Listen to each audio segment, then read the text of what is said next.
Omarosa. Wacky Omarosa, Trump tweeted today. People in the White House hated her. She was vicious but not smart. Trump's attack came after Omarosa released her secretly recorded phone call with the president, made after she was fired by White House Chief of Staff General John Kelly. Omarosa, what's going on? I just saw on the news that you're thinking about leaving. What happened? General Kelly came to me and said that you guys wanted me to leave. No, nobody even told me about it. Nobody. Wow. You know, they run a big operation. No clue what's going on. He's being puppeted, and that's very dangerous for this nation. Omarosa continued her media blitz, appearing on the Today Show to promote her tell-all memoir, Unhinged. And the interview with Savannah Guthrie got very contentious. I answered that question, Savannah, so what's the next question? Just calm down. Savannah, slow down. Over the weekend, Omarosa also released another secret recording made in December 2017 when she was fired by General Kelly. Can I ask you a couple questions?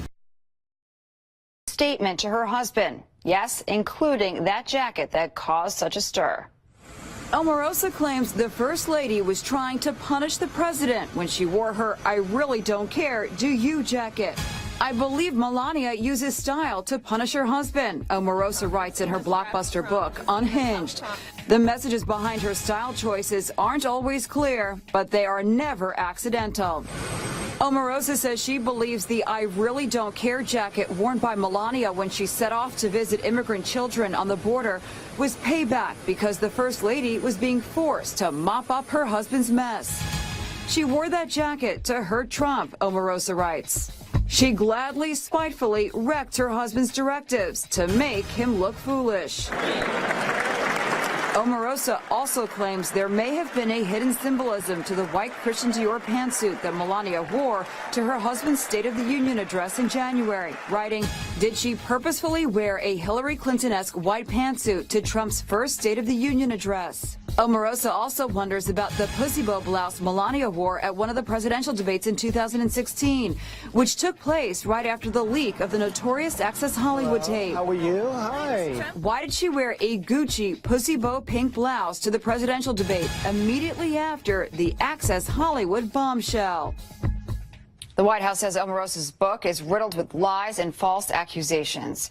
More troubling questions are being asked today. How is an airline employee able to steal a jet and then crash it on a remote island? In his communication with air traffic control, Richard Russell said he learned how to fly by playing video games. And security experts say that is cause for concern.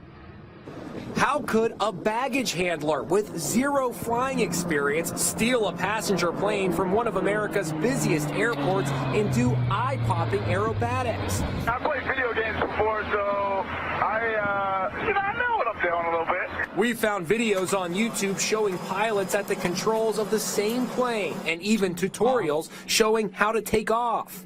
We'll start with engine number 1, and you're going to switch that on start. Aviation expert Les Abend showed me how easy it is to learn the basics on a flight simulator. Get your parking brake off. There you go. Whoa! You're there.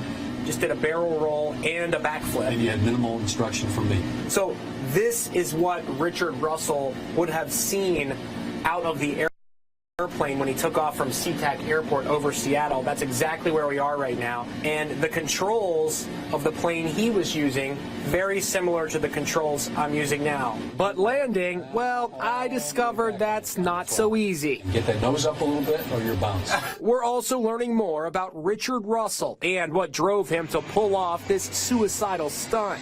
Nicknamed Bebo, he was raised in Wasilla, Alaska, hometown of Sarah Palin. This page is from his high school yearbook. He was athletic and very popular. Russell and his wife Hannah ran a bakery in Oregon for 3 years. They sold the business in 2015 and moved to Washington, where he got a job with Horizon Air, a subsidiary of Alaska Air. He posted this video of his workday as a baggage handler. So many bags. Look at all them bags.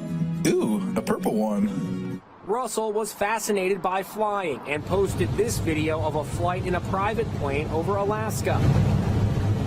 He traveled the world with his wife and outwardly seemed happy. But that's not how he saw himself, as he revealed in this exchange with air traffic control. Just a broken guy. Got a few screws loose, I guess. Never really knew Russell never bothered to learn how to land.